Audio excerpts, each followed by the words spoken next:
Bismillahirrahmanirrahim. Assalamualaikum warahmatullahi wabarakatuh. Selamat pagi. Salam sejahtera untuk kita Waalaikumsalam. semua. Apa kabar Bapak Ibu sekalian?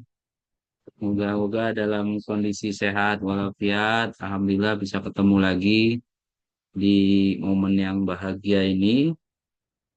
Saya bahagia bisa membersamai Bapak Ibu sekalian yang sudah sangat antusias untuk menyusun sebuah karya tulis ya tentang isu yang mungkin bukan barang baru sebenarnya, bukan fenomena baru, sudah agak lama terjadi, tapi dulu mungkin cikal bakalnya awalnya lahir dengan modus pinjam bendera gitu. Sekarang cari ininya ya, cari alternatif yang seolah-olah legal gitu ya, yaitu dengan cara buka pendirian usaha cabang gitu ya, pendirian perusahaan cabang untuk proyek tertentu dan atau untuk jangka waktu tertentu.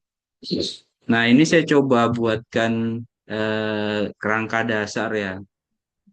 Awalnya tadi yang sudah saya jelaskan, kita kenal dengan modus pinjam bendera. Terus karena sekarang di Perpres 12, ini masih Perpres 12 ya. Harusnya Perpres 46 ya. Perpres 46 itu mungkin sudah ada larangan. Ya, Perpres 16 lah beserta aturan perubahannya sudah ada larangan untuk pinjam bendera, terutama di pasal 87 ayat 3. Kan ada Sehingga ya, selamat bergabung Pak Kolbi. lek Ya, sehingga pokja pemilihan jaga atau kepentingannya bisa mungkin begini PPK itu. dalam tahap pengelolaan kontrak itu bisa menggugurkan penawaran ataupun memutus kontrak ya, mengenakan sanksi kepada penyedianya.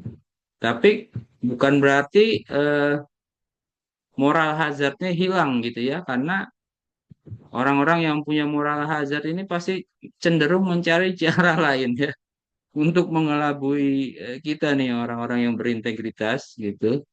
Nah, modusnya salah satunya adalah dengan mendirikan perusahaan cabang untuk proyek tertentu dan atau untuk jangka waktu tertentu. Nah, pada agenda diskusi kita pagi hari ini, mungkin nanti sampai menjelang zuhur, insya Allah, kita coba susun nih kerangka pemikirannya sebelum nanti kita tuangkan ke dalam draft tulisan gitu ya, Bapak Ibu. Mungkin Bapak Ibu yang belum join di apa namanya pertemuan kemarin, saya coba tampilkan dulu kita sudah buatkan toolsnya sebenarnya pakai Google Docs Bapak Ibu, yaitu kita buat semacam tabel sebelum nanti dituangkan ke dalam format makalah yang templatenya jurnal IPI atau jurnal IAPI, kita tuangkan dulu ke Google Docs yang bentuknya tabel. Saya coba tampilkan seperti ini. Nah, ini eh, usulan saya ya Bapak Ibu ya. Nanti Bapak Ibu kalau ada usulan yang lebih baik, mungkin bisa diterapkan seperti itu ya. Sebentar, belum terbuka nih. Oke, sudah. Saya coba tampilkan dulu.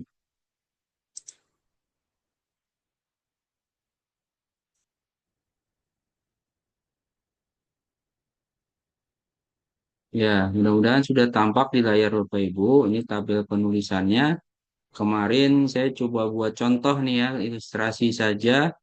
Jadi bagian-bagian dalam eh, sistematika penulisan makalah ini akan tertuang di kolom paling kiri. Dimana ada satu pendahuluan, lalu nanti ada metode penelitian, kemudian ada hasil penelitian dan diskusi, kesimpulan, dan daftar pustaka. Nah, di dalam bagian-bagian ini tentunya akan banyak paragraf atau banyak sub bagian. Nanti kita bisa sesuaikan. Nah, ini yang saya contoh hanya gagasannya saja. Dalam paragraf pertama kita mau memuat gagasan apa? Misalkan maraknya praktik pembuatan akte pendirian perusahaan cabang gitu. Nanti contohnya misalkan PIC-nya Bu Ati gitu. Nanti Bu Ati yang akan mengisi kolom di sebelah kanan, ya. Nah, di sini juga bisa ditambahkan target rampungnya kapan gitu ya. Nah, ini linknya sudah saya bagikan di WhatsApp group. Nanti Bapak Ibu bisa cek masing-masing. Kalau Bapak Ibu mau langsung dapat akses edit, silakan request akses edit. Jadi Bapak Ibu bisa ketik-ketik langsung di sini gitu ya. Nah, sebelum itu, sebelum kita mengisi di tabel ini, kita coba tadi ya buatkan kerangka pemikirannya supaya nanti kita dapat dan saya bisa bantu Bapak Ibu mungkin memuat gagasan-gagasan utama atau inti yang mau dituangkan dalam tulisan. Saya kembali ke whiteboard.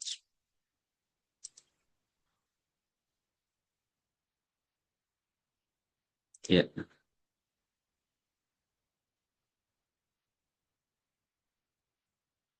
oke. Dari sini eh, kerangka dasar ini kira-kira di bagian awal-awal tulisan gitu ya, sebelum nanti kita masuk ke analisis. Ini kan kita sudah ketemu modusnya ya, fenomenanya gitu ya. Nah, apa yang akan kita tuangkan lebih lanjut? Mungkin silakan Bapak Ibu yang mau berpendapat, Bu Ati, Pak Bahar boleh. Kalau saya boleh usul lagi mungkin yang saya nanti bantu ketikan ya Bapak Ibu atau tuliskan. Silakan nanti disampaikan saja. Kita perlu kasih gambaran apa akibat hukumnya gitu ya. Hukum dari Mas, Assalamualaikum warahmatullahi ya. wabarakatuh. Boleh? Waalaikumsalam Pak Faisal, Eh, langsung aja ya. Gimana Pak? saya mungkin masalah hukum ini ada aturan tertulisnya nggak? Maksudnya yang menyatakan Nah, bahwa kita nggak boleh pinjam. Kalau aturan pinjam bendera itu hmm, yang dibolehkan seperti apa, yang tidak dibolehkan seperti apa yang ada dalam oke, aturan hukumnya. oke. Berarti saya langsung tuangkan di sini ya Bapak Ibu. Ini yang Bapak Faisal maksud adalah kondisi existingnya gimana ya? Iya, Pengaturan existingnya gitu ya. betul betul. Nanti baru kita Aduh, lihat sorry, sorry. pertentangannya di mana gitu dari Ya, aturan. setuju, setuju. Bentar. Mohon maaf nih saya masih kaku-kaku nih ya menggunakan whiteboardnya. Malum kita bukan Gen Z ya Bapak Ibu ya. Kalau Gen Z kayaknya udah pasti banget ini. Kondisi regulasi existing ya.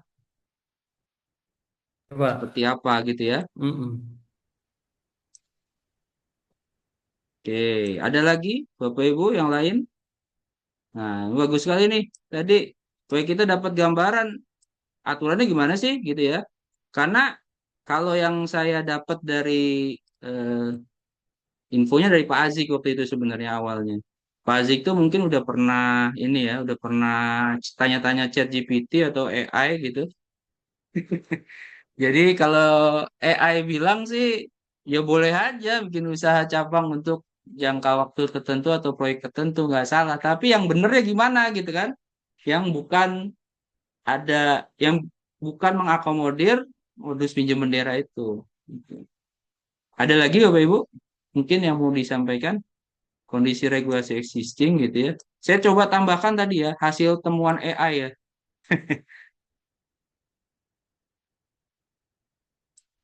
Hati-hati Bapak Ibu ya. Ini bisa goyang-goyang loh. Tapi kalau mau nyoba silahkan. Cuma saya jadi bingung kok goyang sendiri. Wah, ternyata ada yang goyangin.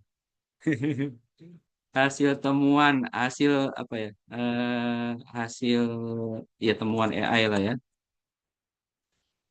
Eh, dibolehkan, dibolehkan mendirikan perusahaan cabang untuk proyek jangka waktu tertentu.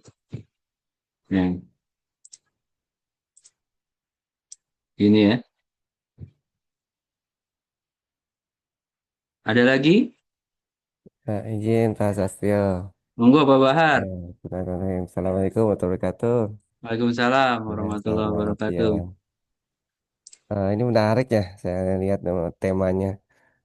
Nah, ini yang temuan, terutama yang temuan AI ini. Temuan AI ini Nah, dasarnya apa ya? Kok boleh gitu ya? Saya juga bingung ya. Tapi iya, kita juga harus melihat ya, ketika itu boleh, kalau ya, misalnya tidak boleh, aturan apa yang melarang? Nah, tadi saya sepakat tadi dengan Pak siapa ya, tadi, Pak Faisal ya. Ya, Pak ya, Faisal seperti itu. Jadi kita perkuat nanti di regulasinya, ketentuannya seperti apa.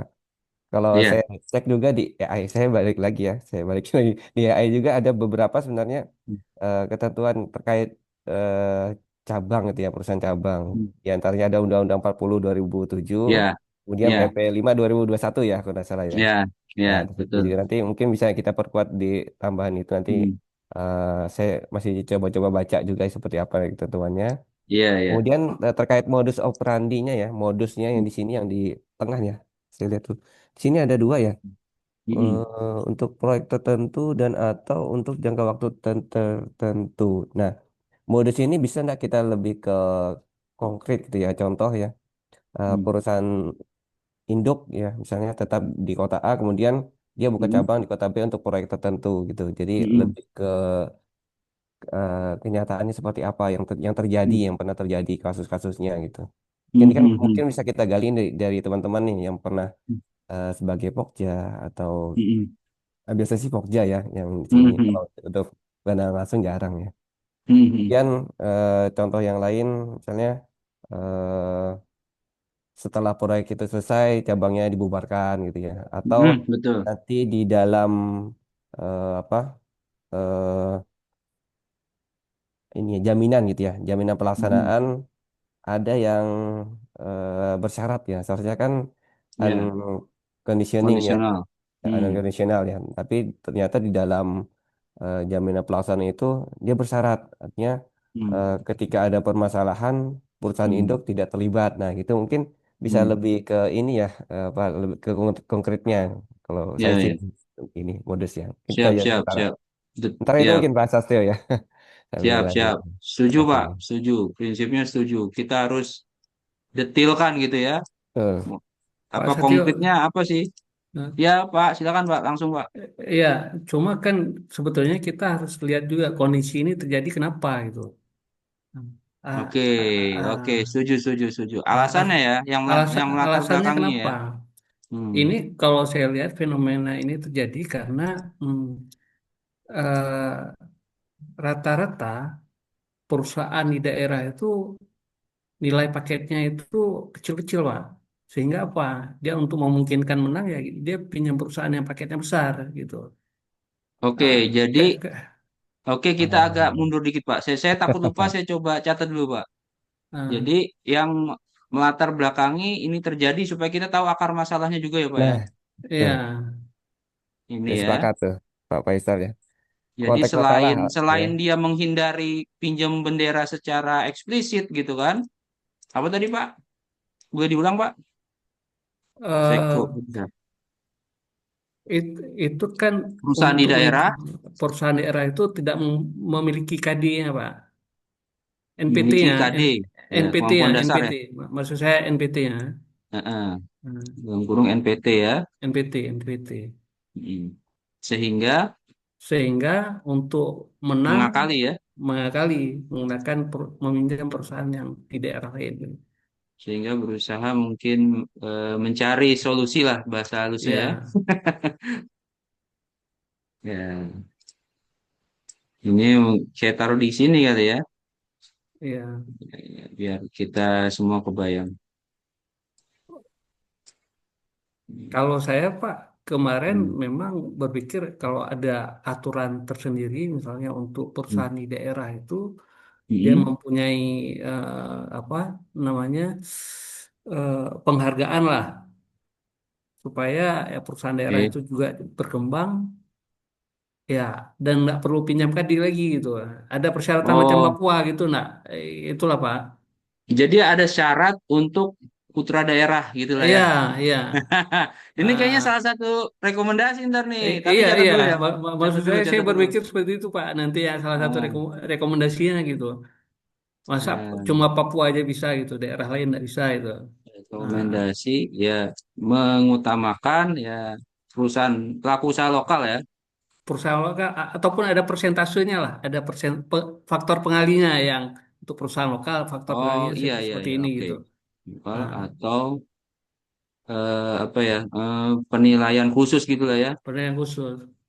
Sehingga Untuk yang lokal itu juga dia ah, berupaya gitu ya. Kalau hmm, kalau enggak, yang perusahaan lokal itu nggak akan pernah menang, Pak. iya iya iya. Nggak Karena akan pernah kalah menang. kalah dengan yang besar-besar atau yang di Iya, pusat gitu iya, ya. iya. Hmm. NPT-nya dia pasti nggak punya punya NPT yang besar gitu. Oke, bagus nih Pak. Langsung banget konkret nih. Ini tadi konkret ya. Saya takut lupa Pak. Konkret. Bentuk konkret ya, bentuk konkret dari modus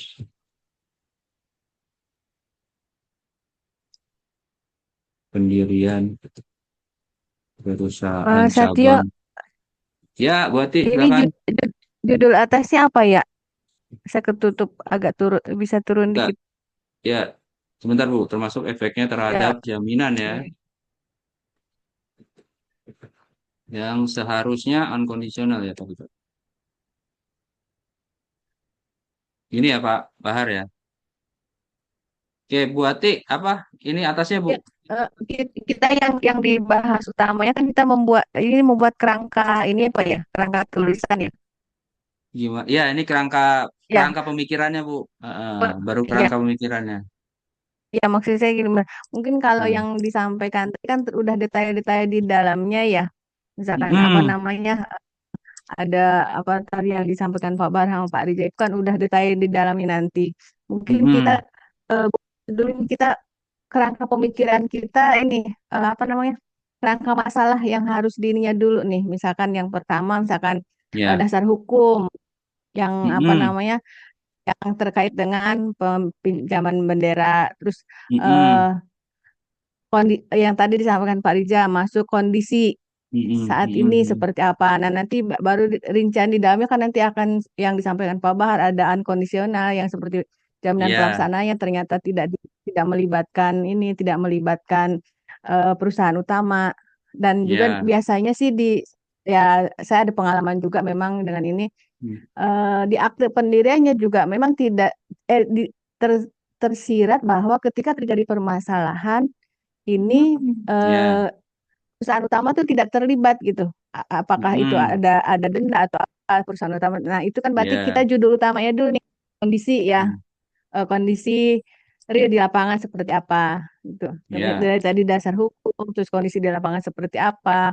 Kemudian Mm. nanti mungkin eh, aspek hukumnya ketika terjadi seperti itu Mm. apa. Itu nanti dituangkan lebih detail lagi nih di Ya. dalamnya. Jadi kita Iya. menyusun kerangka pemikirannya dulu ya ininya. Mm. Belum sampai ke dalam-dalamnya dulu ya. Belum, Bu. Belum, Nanti baru betul. dibagi, nanti Ya, baru kita betul. bagi-bagi nih misalkan Pak Rija Betul. terkait dengan kondisi nih, kondisi seperti apa Ya. mungkin pengalaman kondisi pinjaman itu seperti apa itu dituangkan gitu kan ini ya. Ya. Nah, Tadi mungkin Bu takut kalau kelupaan Bu, ya takut kelupaan tadi. Ya, jadi kita bikin mind ya, mapnya dulu, Bu. Kita bikin mind iya, mapnya ini semacam seperti ini, supaya nanti ketika kita udah mulai nulis, kita ingat ini kan file hmm, ini akan terus tersimpan ya di Zoom dan linknya iya, nanti akan saya bagikan. Nah, kita semua nanti bisa saling koreksi. Oh, kemarin tuh ini mau dibahas loh di mind map gitu kan?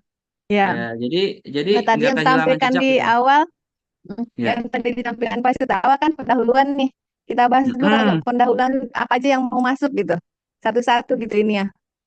Iya, betul, Bu, betul. Ngebahasnya biar Ya. dicatat gitu ini ya. Nanti tulisannya. Siap, Mungkin Bu itu Ati. kali ya. Jadi gini, Bu Ati, ini kita tuangkan dulu aja. Hmm, Saya coba se seringkas mungkin memasukkan usulan, gagasan dari Bapak Ibu. hmm. Nanti setelah ini mungkin saya rapikan dulu ya, supaya Oh bacanya juga iya, enak, oke. supaya runut dari awal pendahuluan sampai nanti ke akhir gitu ya. Eh, Hmm. Analisisnya bagaimana, baru nanti saya share. Sementara ini karena sambil berdiskusi sambil berjalan saya tampung dulu aja, kita tampung dulu, misalkan kayak Ah, tadi yang masalah dari Pak Faisal, ternyata perusahaan daerah itu melakukan modus pinjam daerah ya karena ini, karena dia tidak memiliki KD atau NPT, ya, sehingga berusaha cari solusinya pinjam bendera gitu kan. Nah, Hmm. sebenarnya awalnya kalau kita ngomong-ngomong pendahuluan ya dalam template tulis atau format penulisan, kita akan bahas sisi pinjam benderanya dulu ya, praktik pinjam benderanya dulu. Hmm. Seperti itu, Bu. Makanya ini ditaruh di atas jadinya. Nah, ini sebenarnya apa ya yang melatar belakangi pinjam benderanya gitu ya. Mungkin biar nggak rancu kita taruh Ya, samping gini. Seperti itu, Bu. oke. Silakan yang lain, Pak Kolbi, Bu Ari mungkin. Pak, mungkin Bisa juga izin kena blacklist. izin halo. Ya, Bu Ari dulu. Monggo, Bu Ari. Mungkin izin menambahkan juga tentang ini Pak, apa namanya? Aturan pembukaan cabang itu sebenarnya yang benar gimana? Apakah membuka cabang itu cukup dengan Ya. SK direktur saja, tapi aktenya Mm-mm. tetap pakai akte induk atau Mm. jadi anak cabang baru, jadi ada akte tersendiri. Maksudnya kan saya juga belum Mm. paham ya, maksudnya aturan hukum tentang pembukaan cabang, perusahaan cabang yang benar itu bagaimana? Seperti Ya, itu. ya, oke. Tata cara pembukaan perusahaan cabang gitu ya. Iya, karena kan perusahaan cabang sama anak cabang itu sepertinya beda ya kalau saya baca sekilas itu. Kalau perusahaan Hmm. cabang itu kan harusnya badan hukumnya tetap ngikut induk, tapi kalau anak cabang itu bisa berbadan hukum sendiri seperti itu. Kan saya belum pernah Oh, menemukan oke, oke. belum pernah menemukan kasus yang dibahas ini. Jadi saya tuh belum Hmm. kebayang nih maksudnya Ya, si ya. si penyedia yang tadi itu yang melakukan modus seperti itu dia itu di Hmm. dokumen kualifikasinya itu dia sebagai apa namanya perusahaan cabang atau Mm-mm. anak cabang. Maksudnya dia secara hukum apakah dia itu tetap pakai akte induk terus ada SK direktur yang Hmm. istilahnya kayak ada pelimpahan kewenangan ke perusahaan cabang atau dia Hmm. itu berdiri sendiri sebagai anak cabang dengan SK sendiri apa namanya akte sendiri Hmm. kan saya juga belum kebayang mungkin kalau teman-teman bisa sharing Ya. yang kenyataannya di lapangan itu seperti apa. Oke, Terima siap, kasih Pak. siap, siap. Ya. Dari hasil pantauan sementara saya, Bu Ari, kalau perusahaan cabang memang dia bukan badan hukum tersendiri. Jadi dia kayak kantor cabang lah gitu ya kan.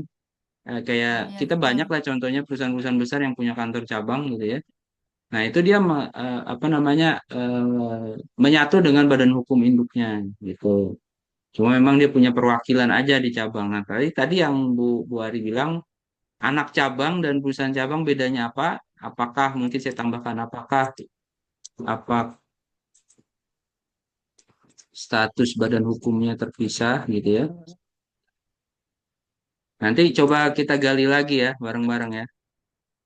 Terus ini dari Pak Wildan, salah satu penyebab ininya ya juga ada pengalaman birokrasi izin rumit lama terkena blacklist. Oke, kita masukin ya. Ini nanti buat mengapa mereka melakukan ini gitu kan? Hmm.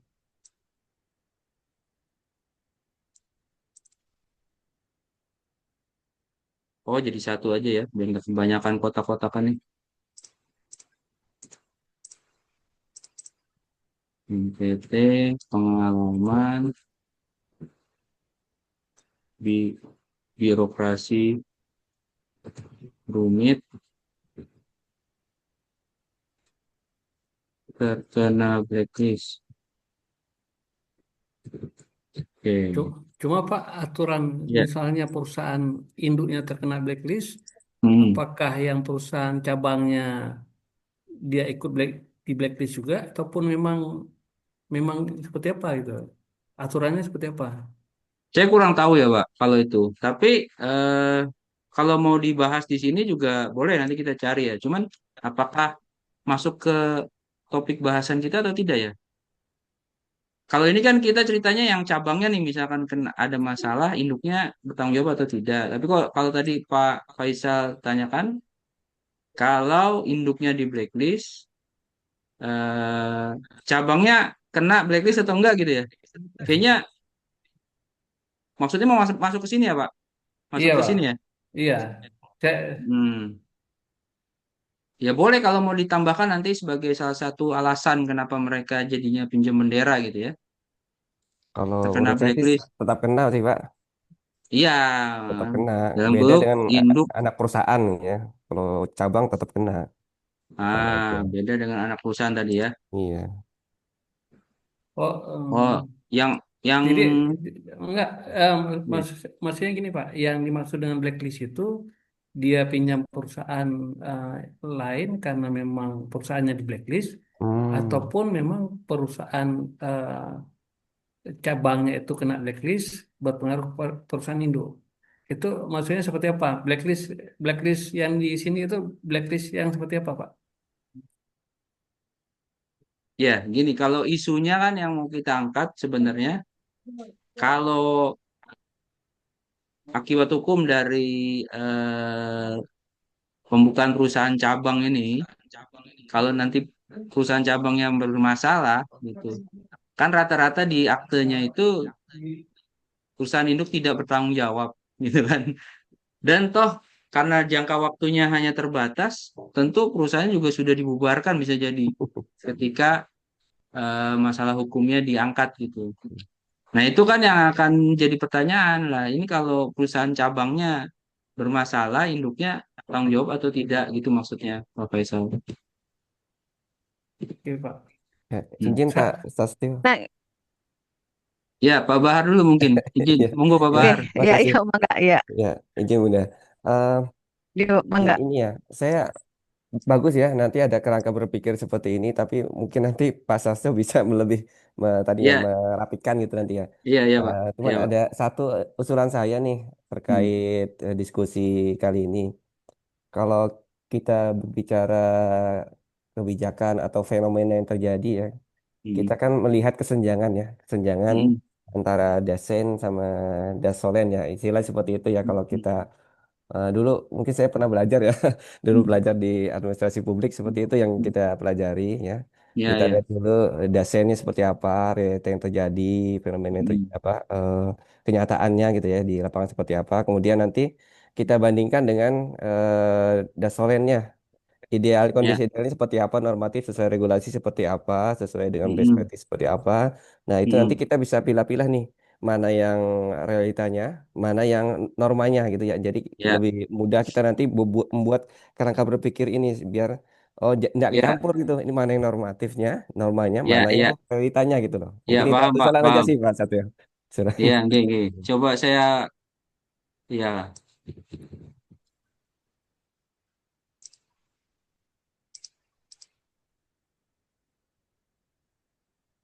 Jadi maksudnya saya coba kotakan dulu sementara ya Pak. Aduh. Ya, oke, seperti itu.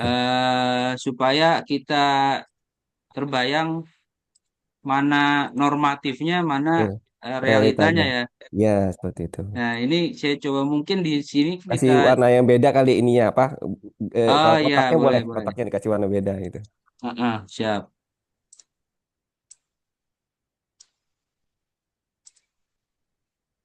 Oke, ininya kita kasih warna biru mungkin ya.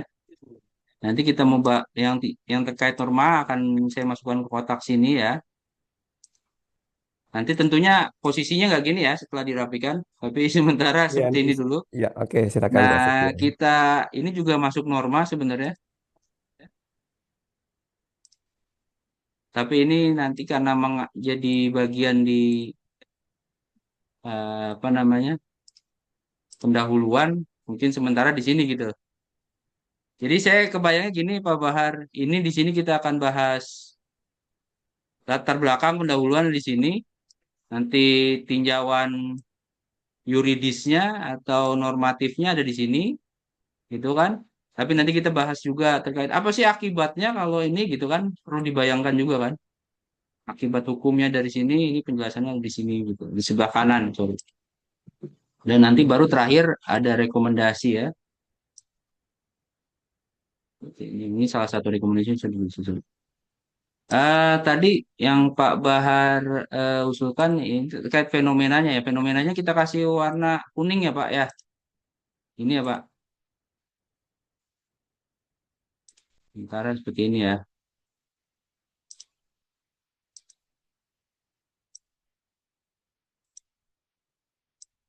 Ini turunannya dari si. Oke. Monggo ada lagi mungkin yang mau di. Mungkin Pak Setio Ya, Bu Ati, silakan. men- menambahkan tadi aja deh yang Pak Reza terkait dengan kondisi yang fenomena atau fenomena yang terjadi di lapangan Hmm, ya sebenarnya gini hmm, terkait dengan hubungannya kantor cabang pembentukan kantor cabang dengan kantor yang hmm, kantor cabangnya fenomena yang hmm, terjadi itu kan biasanya kantor cabang ini dibuatnya atau dibentuknya itu pada saat sudah tahu ada pekerjaan di tempat tertentu misalkan di provinsi mana ada pekerjaan. Nah, perusahaan-perusahaan ini ada yang karena tadi mungkin yang disampaikan Pak Rija di daerah itu persyaratan NPT-nya tidak memenuhi gitu-gitu kan sehingga ada perusahaan-perusahaan besar yang membuat kantor cabang di lokasi tersebut. Nah, itu biasanya eh, pernah terjadi di tempat saya itu membuat kantor cabangnya itu setelah tahu pengumuman bahwa di situ ada dengan nilai sekian gitu. Nah, itu fenomena yang terjadi. Jadi mungkin eh, apa ya regulasi terkait dengan persyaratan kantor cabang juga sebenarnya kan harus kita gali juga tuh seperti apa.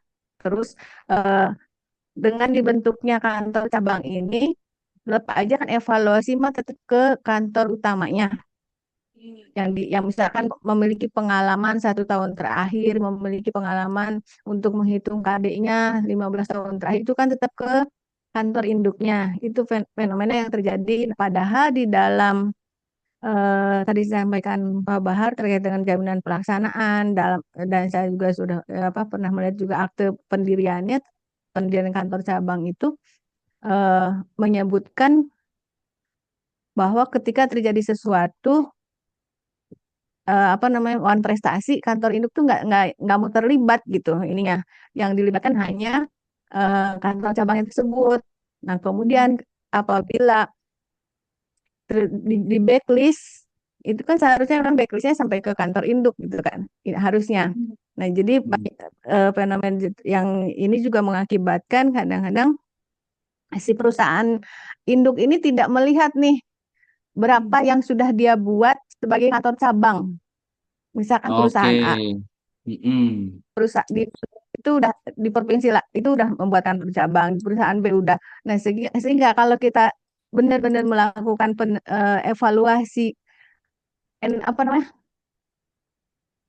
sisa kemampuan paket ya SKP kadang-kadang itu melebihi tapi direktur kantor cabang suka ngotot bahwa harusnya yang dinilai yang kantor cabang padahal pada saat evaluasi yang lain-lainnya yang ini kantor induk gitu. Karena seperti alamat yang tertera di SPSE juga masih kantor induknya itu fenomena yang terjadi yang mungkin eh, bisa digali juga terkait dengan kondisi-kondisi seperti ini. Apa sih yang tadi disampaikan Pak Satyo juga, efek hukumnya nanti akan seperti apa gitu ya. ketika terjadi seperti itu. Nah, kalau pokjanya tidak teliti, biasanya SKP juga kita tidak tahu bahwa kantor itu pernah dipinjam di perusahaan di provinsi lain yang memang sudah melaksanakan pekerjaan tersebut sehingga SKP-nya tidak memenuhi gitu. Itu salah satu fenomenanya juga. Mungkin itu dulu, Pak. Oke, makasih Bu Ati. Ya, coba nanti tadi saya sudah catat ya, waktu pendiriannya itu setelah mengetahui info project, terus kadang juga perusahaan Mhm. induk nggak tahu nih berapa banyak kantor cabang yang dia punya gitu ya. Iya, Bisa jadi direkturnya juga dipalsukan gitu kan tanda tangannya. Mungkin ada lagi dari Bapak Ibu. Saya coba catat juga tadi yang masukan dari Pak Bahar ada analisis kesenjangan ya atau kekosongan hukum mungkin ya. Eh, saya juga mau bertanya nih, itu kalau Silakan Pak. misalnya di apa eh, pembuktian ya, Hmm. pembuktian itu sebetulnya yang wajib kita hadirkan yang Indo apa yang cabang itu?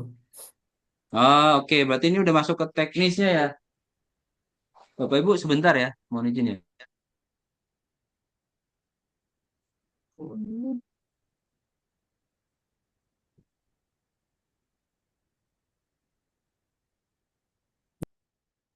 Bu, kira-kira Bu?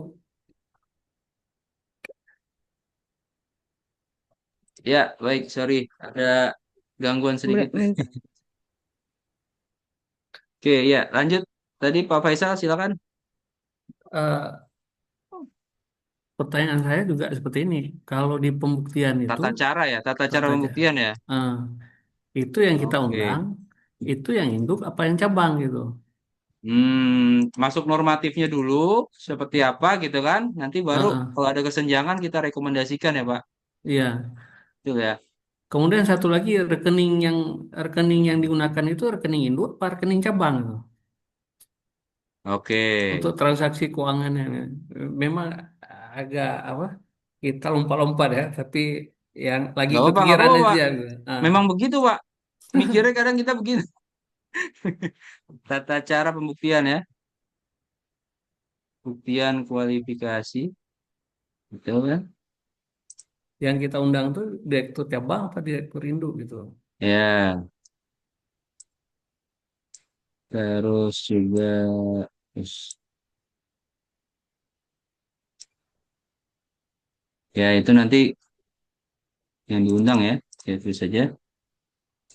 Siapa yang diundang ya.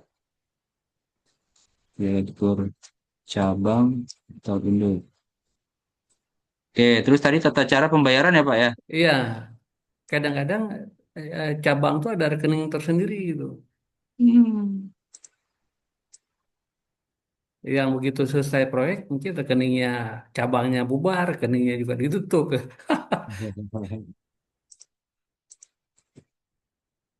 Tata cara pembayaran ya.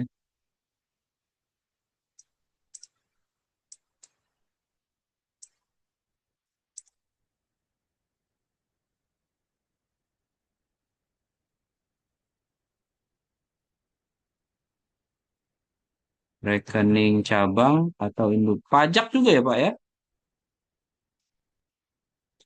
Ya kan? Iya, Pak. Iya, NPWP Pak. itu melekat kemana dia? Kemudian yang tanda tangan kontrak itu yang cabang apa yang induk gitu. Ya, kewajiban tanda tangan kontrak ya. Coba garis dulu. Hmm.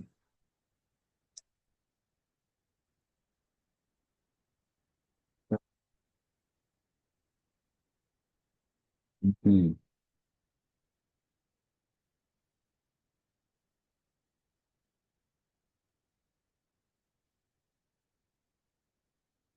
Kewenangan TTD kontrak. Oke, ada lagi Pak Faisal?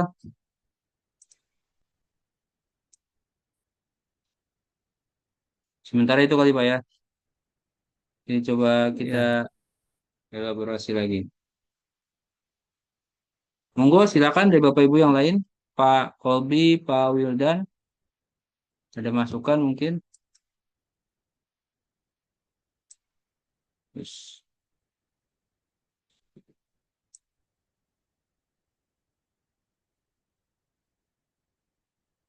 oke, kalau belum ada nggak apa-apa. Nanti siapa tahu Ada ada Pak, saya nanti. tanya Pak, Monggo Pak Wildan. itu berarti yang akan kita bahas itu eh, praktek pendirian bendera pada apa pinjam bendera pada perusahaan cabang. Itu perusahaan induknya masih ada atau udah nggak ada? Ada Pak, ada, Ada. ada Dan, ta- ya. dan Karena tadi dia Mbak, dia menganggap dirinya cabang gitu, karena ada induknya gitu Pak.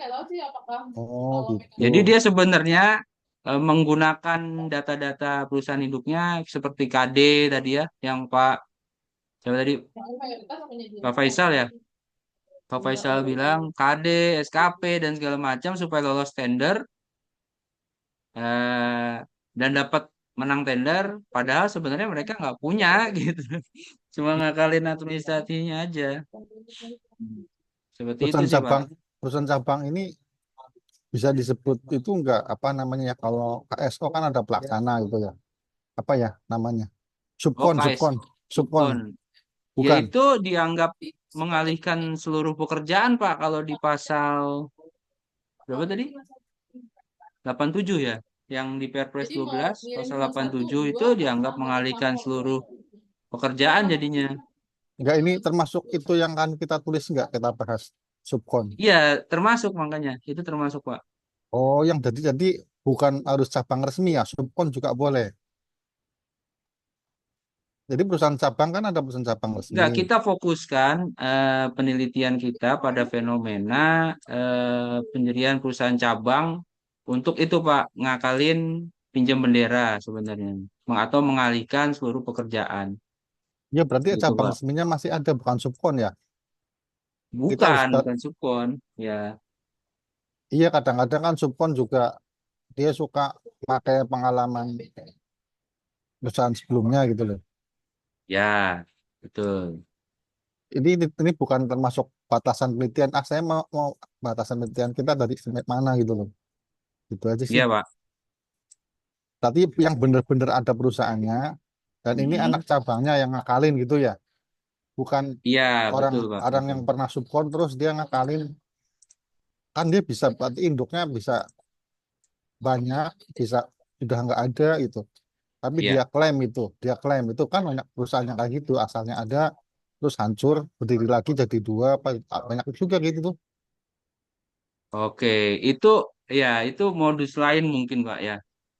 Tapi bisa aja sih nanti diulas sedikit gitu ya. Cuma memang kita fokuskan saja ke yang ini nanti karena terlalu lebar mungkin, Pak. Oke, Pak ya, Wildan. ya, ya, Hmm, ya. Ya maksudnya maksudku itu loh biar iya, iya. praktek kayak gitu juga ada itu loh. Iya, Nah, iya, nah iya. ini Itu kita ragamnya lah ya, Pak, ya. iya Ragamnya. ragamnya. Itu Ya, bisa ya. next tulisan yang lain, Pak. Wes, Berikutnya. Pak Bahar udah Iya, semangat banget ini. next project itu kayaknya tuh keren tuh Mas Astrid. Siap, siap, Pak Bahar. Iya.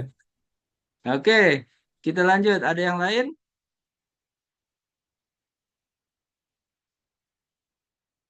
Ini saya balik ya harusnya. Ininya sini. Akibat hukumnya nanti mungkin bukan hanya ini ya, bisa macam-macam kan. Nanti ada Pak analisis. Saskia, Ya, silakan Bu Ari. ini nanti di apa di tulisan akhirnya itu ada ini nggak misalnya kayak rekomendasi untuk pokja pemilihan ketika Oh melakukan iya, evaluasi kualifikasi itu harus seperti apa? Seperti itu ada nggak? ya betul. Kalau saya mengusulkan ada rekomendasi itu, tata cara kita Evaluasi masuk ke rekomendasi kualifikasi ya. ya. Tapi bukan berarti berakhir ya diskusinya. Ini rekomendasi. Rekomendasinya apa saja gitu kan? Mungkin kita kasih warna ungu ya. Rekomendasinya mungkin satu ada kalau bisa nyentuh ini ya penyempurnaan regulasi keren ya. Undang-undangnya gitu kan. Undang-undang Ciptaker direvisi lagi mungkin. Nah, terus ada tata cara ya, tata cara pengadaan gitu kan. Nah, ini masuk ke tata cara pengadaan yang tadi Pak Faisal ya. Ada mungkin yang lain nanti, monggo silakan. Betul Bu, jadi ada rekomendasi Bu. Harus ada rekomendasi. Kalau enggak, apa nanti ininya advantage-nya dari penelitian kita ya? Ya, seperti ini mungkin.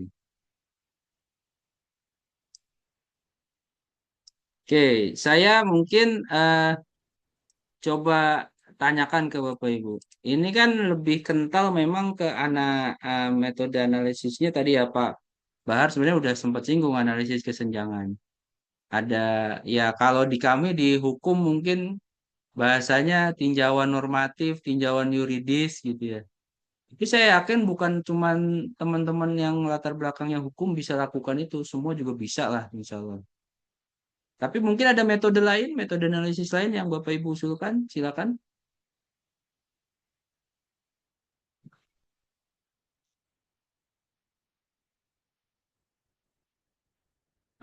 Saya coba tambahkan contoh kasus ya, biar tergambar gitu ya. Ininya maraknya bagaimana? Ini mungkin di sini ada beberapa contoh kasus yang harus kita cari. Pak Satyo, mungkin saya Silakan Pak Faisal. ini masalahnya kalau anak cabang Mm-mm. itu kadang-kadang bukan perusahaan swasta aja Pak, perusahaan BUMN juga banyak. Ya, betul, betul, Eh, betul, Kata-kata kita juga betul. harus fair, ya. Maksudnya Mm-mm. jangan mungkin perusahaan swasta kita berlakukan sementara di perusahaan BUMN kita kesannya tutup mata gitu kan. Iya, betul, betul. Jangan diskriminatif ya. Iya, Mm-mm, Oke. mm-mm. jadi nantinya rekomendasi itu ya untuk semua yang menggunakan perusahaan cabang gitu. Ya, Eh, ada asas non diskriminatif lah ya. Iya, Pak Sastio, izin Pak Siap, Sastio. Pak Bahar. Eh, Hmm. saya kemarin mohon maaf saya nggak ikut ya. Apa Nggak apa-apa, ini Pak sudah Bahar. ada penyamaan persepsi ya?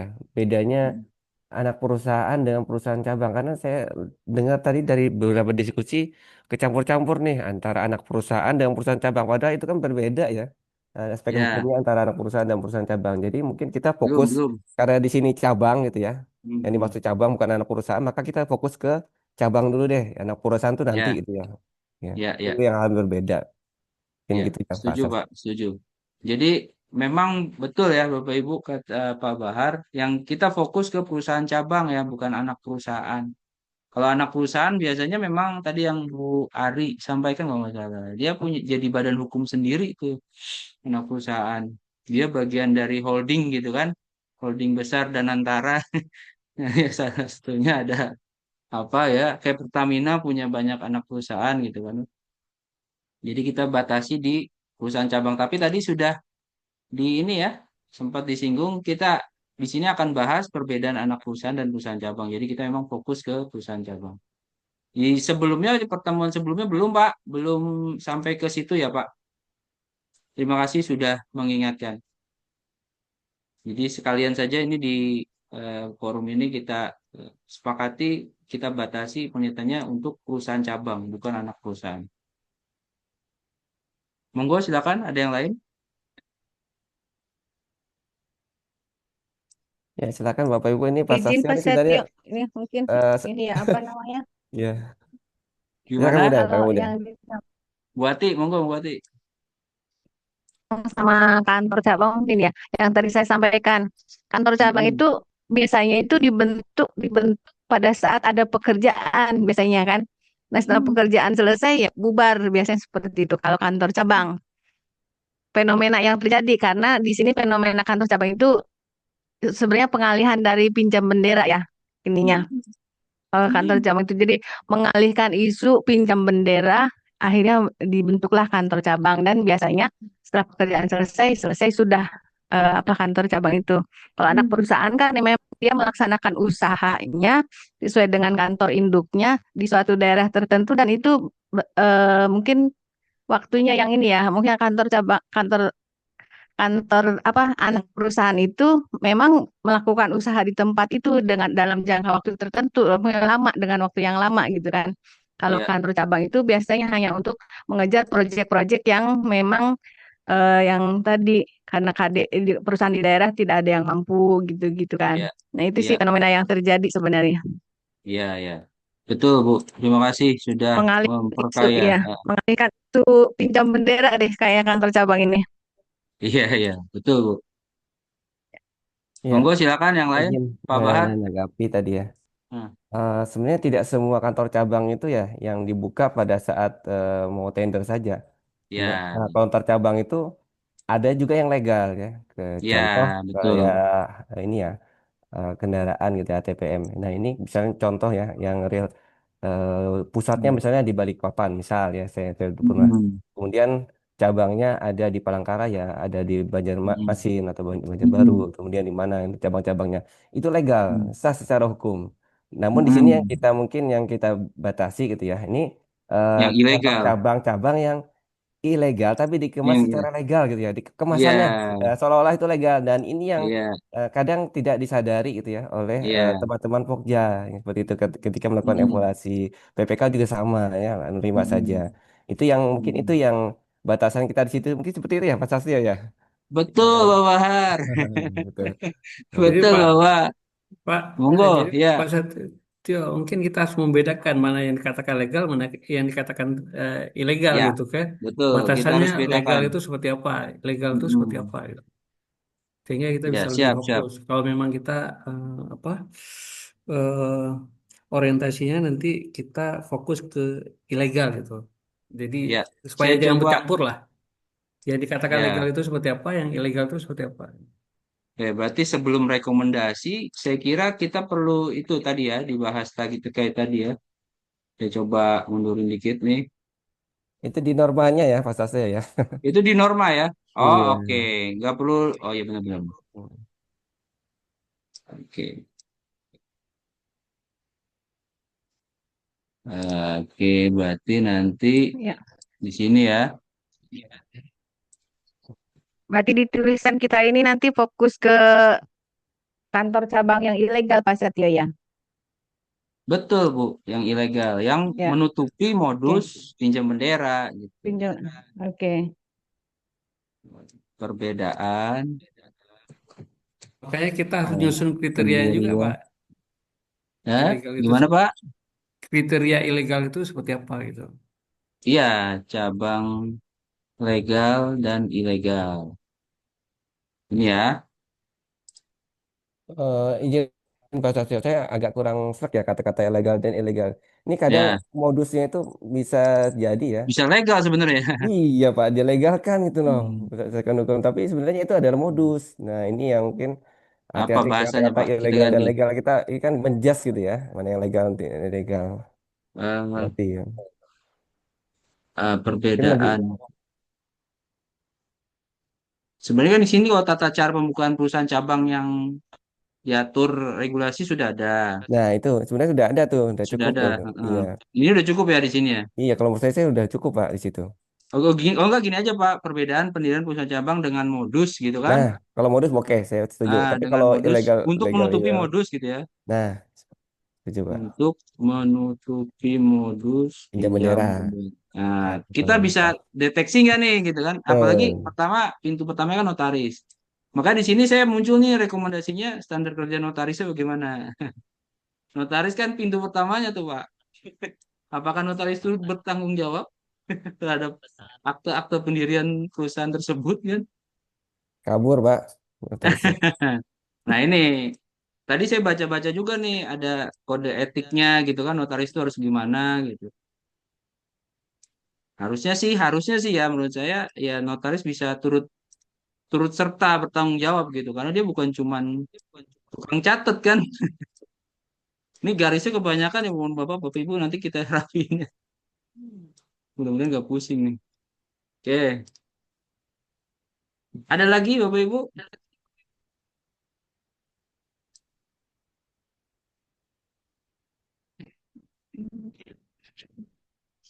Ya, Izin ya Pak Sase. Ya Bapak Ibu Bapak ini Bahar, silakan. sebenarnya kalau saya lihat ya Pak Sase ini sendirian aja udah selesai nih semua nih. Cuman Jangan gali gitu aja Pak ya, Bahar. gali info aja gitu ya nama-nama info dari Enggak, kita enggak, gitu ya. enggak. Saya enggak mau sendirian juga. Pertama, yang kedua, banyak yang tadi saya enggak dapat kayak tadi ada info dari Pak Faisal gitu. Itu wah, ini banget. Terus ini Pak, mungkin yang kemarin saya sampaikan, saya tidak memposisikan diri sebagai tim penulis ini. Saya cuman fasilitator aja. Fasilitator bukan yang kayak narsum-narsum gitu ya Pak, tapi memang benar-benar fasilitasi aja nih Bapak Ibu buat ini penulisan ini gitu.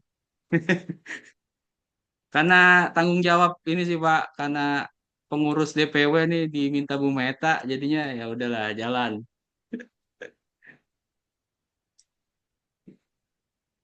Silakan Bapak Ibu, ada yang lain?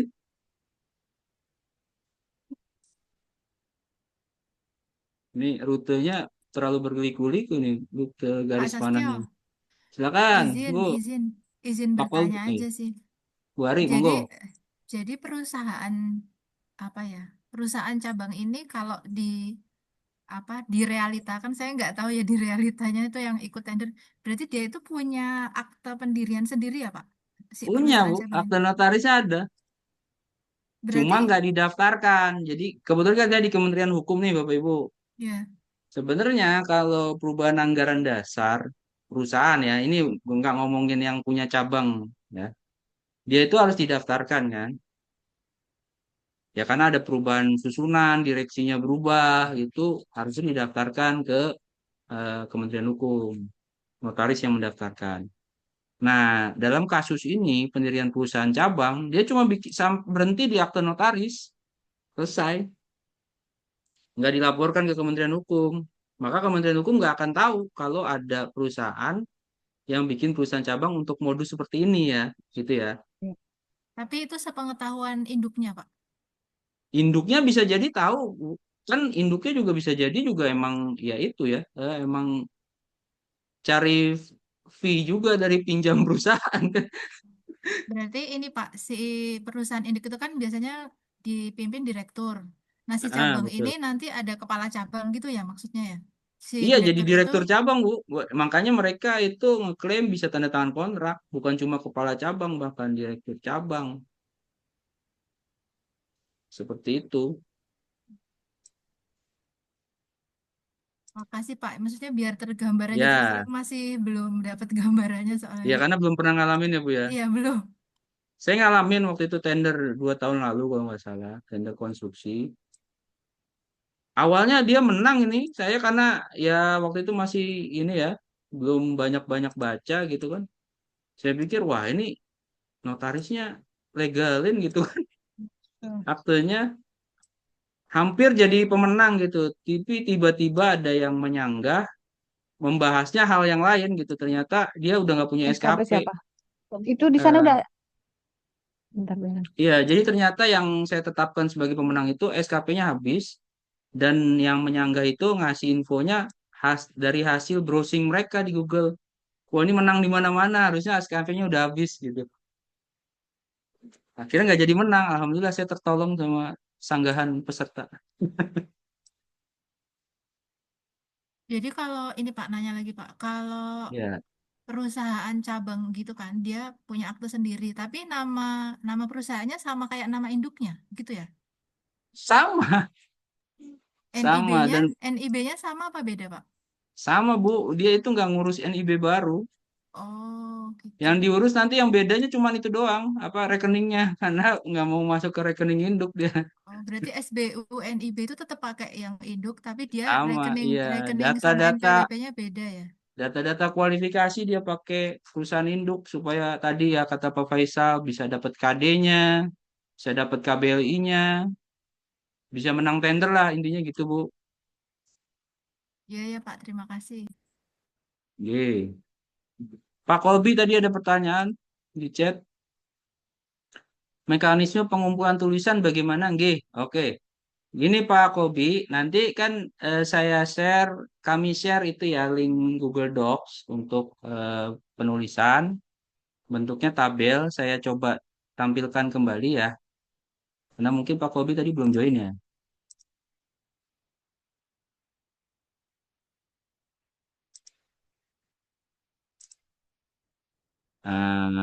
Mana ya? Oh ini. Jadi bentuknya seperti ini. Memang tantangannya Bapak Ibu kalau nulis nulis dalam tim kan tidak seperti nulis sendiri ya. Kalau nulis sendiri, bebas aja ya langsung pakai template juga nggak apa-apa. Template-nya seperti ini ya kalau di jurnal IP. Barangkali ada yang belum pernah lihat. Nah, mudah-mudahan sudah tayang di layar Bapak Ibu. Ini template-nya. Kan kalau kita langsung tuangkan ke sini nanti akan sangat berantakan ya. Apalagi tulisan kita masih mau di otak-atik mungkin. Maka kita bikin media perantara ya sebelum nanti dituangkan draft finalnya ke template jurnal, kita tulis dulu di tabel semacam ini. Nah, tabelnya terdiri dari 2 kolom. Kolom sebelah kiri itu terdiri dari sistematika penulisannya. Ada bab 1 pendahuluan, terus nanti ada bab 2 metode penelitian, bab 3 hasil penelitian dan diskusi, bab 4 kesimpulan, dan terakhir referensi atau daftar pustaka. Jadi nanti kita belah-belah gitu ya Bapak Ibu. Dalam pendahuluan Mungkin ada sampai berapa paragraf kita belah-belah gitu. Supaya nanti bisa bagi-bagi tugasnya. Oh, si Bu Ati misalkan, Bu Ati pegang paragraf satu, ini tentang apa gagasan utamanya. Yang kami fasilitasi hanya sampai di gagasan utama, misalkan maraknya praktik pembuatan akta. Nanti paragrafnya Bapak Ibu yang akan merangkai, ya, bisa ngutip dari literatur manapun gitu ya. Tapi jangan lupa cantumkan referensinya. Nah, misalkan ini ya yang saya highlight kuning, ya kan? Nanti referensinya langsung ditulis di bagian 5 daftar pustaka ya, langsung. Nggak usah rapi-rapi dulu Bapak Ibu, jangan pakai format daftar pustaka yang formal, langsung. Karena dia misalkan web ya, dari web, artikel web, langsung ininya aja, linknya aja, nanti dirapiinnya belakangan. Kalau misalkan dari buku ya cantumkan misalkan judul buku, nama penulis seperti itu. Atau nomor halamannya juga boleh. Oke, seperti itu ya Pak Kolbi. Nanti kita kerjanya seperti ini. Nah, ini seni menulis sebagai tim seperti ini ya. Lantas kami sebagai fasilitator, saya dan Bu Meta nanti akan pantau tulisan Bapak Ibu ya. Targetnya nih bagaimana dari sisi target ya. Kalau misalkan ternyata wah sudah mendekati deadline belum selesai nih, kita coba konfirmasi butuh perpanjangan atau enggak, atau mau dialihkan ke yang lain gitu, PIC-nya siapa. Terus juga kita bisa komen di sini Bapak Ibu ya. Di paragraf ini kira-kira ada yang kurang nih apa ya. Nah, kita akan komen seperti ini, pada paragraf ini sebaiknya ditambahkan apa. Ditambahkan data ini, ditambahkan data itu. Atau kalimat ini sebaiknya tidak digunakan, kalimat ini diganti dengan apa gitu. Jadi kami tidak masuk atau intervensi langsung ke paragraf atau ke substansi tulisan, tapi kita coba review dengan cara ngasih komen. Seperti itu ya, Bapak Ibu ya. Mudah-mudahan bisa dipahami. Ada lagi mungkin Bapak Ibu yang mau disampaikan? Saya rasa kalau sudah cukup, selanjutnya kita bisa langsung action nggak nih? Atau mau nunggu kerangkanya kita rapihin dulu ya? Kalau mau nunggu kerangka kita rapiin, saya minta waktu ya Bapak Ibu, mungkin nanti sore baru share. Setelah itu nanti kita diskusinya lewat WhatsApp group dan langsung actionnya di tabel penulisan. Bagaimana kalau seperti itu? Bisa, Pak. Bisa ya Pak Faisal, mantap. Dan Pak Bahar, izin Pak Bahar. Ya, Pak siap. Bahar, Rahasia. berkenankah jadi leadingnya, Waduh. jadi leader timnya? Wah, yang lebih senior lah. Ada Bu Aduh, Ati ya sini. Pak Bahar lah seniornya. Ada Bu Maksud Ati. saya leader ini yang nanti membagi Pak PIC-nya di paragraf ini siapa gitu. Ya, Langsung nanti membaginya di tabel Kalau penulisan Pak. saya senior usia aja Pak Bahar, pengalaman Pak Bahar yang ya. senior. Dia Jangan saya, senior. jangan saya. Saya izin Pak Sasio, takutnya ini ya. Ada gangguan yang lain nanti. Oke, kalau gitu Saya saya Iya. coba senior usia tawarkan doang. ke Bu Ati nih. Ayo Bu Iya. Ati, semangat Bu Ati. Saya request Ya, kalau boleh saya di kesimpulan aja ya. Ya, jangan Pak Rijal, Pak Rijal ini aja Pak. memang Iya. bagian paling enak itu Pak. Iya. Langsung nggak Pak apa-apa Rijal nanti aja tergantung yang leadernya. Bu Ati gimana? Kandidat jangan kuat. Pak, takut kelewat Pak saya. Bu, Saya masih jangan takut Bu. pertama saya Kan ikut, banyak yang bantuin nih Bu. saya baru pertama ini ikut di penulisan Pak. Pak Rijal Oh, masih siap. Nggak berpengalaman. apa-apa, nggak apa-apa. Nanti berarti kesempatan berikutnya langsung jadi leader ya, Bu ya. Ya siap kalau udah pengalaman Pak. Amin, amin. Jangan Pak yang ini dulu. Faisal, langsung kandidat berikutnya, Pak Faisal. Saya sama macam Bu Ati, ini pertama gitu. Jadi senior Pak Bahar lah. Ini Saya kalau ikut aja. semua semua begini modelnya, aduh. Pak Saya Sastio aja, tapi Pak Sastio gimana? ya tapi saya bukan leader ya. Saya bagi-bagi tugas aja supaya Ya, siap. proporsional ya. Ya, Gitu ya, kita Ya, terima siap teman-teman ya. semua ya. Ya, ya. Pak Satyo Siap, aja siap. langsung ya. Oke, Siap. siap. Saya kira obrolan kita, diskusi kita sudah sangat efektif. Nanti kalau ada yang mau ditambahkan, bisa ya whiteboard Zoom ini bisa diakses seterusnya, tidak hanya hari ini ya. Nanti linknya akan saya share, Bapak Ibu bisa edit tuh. bisa tambahkan kotakannya, garisnya segala macam, monggo ya. Dan insya Allah nanti sore kita kirim draft final kerangka pemikirannya. Saya kira itu dari saya, kurang lebihnya saya mohon maaf. Terima kasih, Bapak. Oh ya, sebelumnya boleh izin open cam supaya kita dokumentasikan dulu buat lapor nih ke ketua. Pak Ada Kolbi, Pak. Pak Wildan, mohon izin. Ya, Pak Wildan. Pak Wildan udah bawa senapan aja. Ngeri banget ini. Oke, Pak Wildan, gitu aja ya, nggak apa-apa ya. Ya, oke. Terima kasih Bapak Ibu atas partisipasinya. Selamat kembali beraktivitas. Kurang lebihnya saya mohon maaf. Assalamualaikum warahmatullahi wabarakatuh.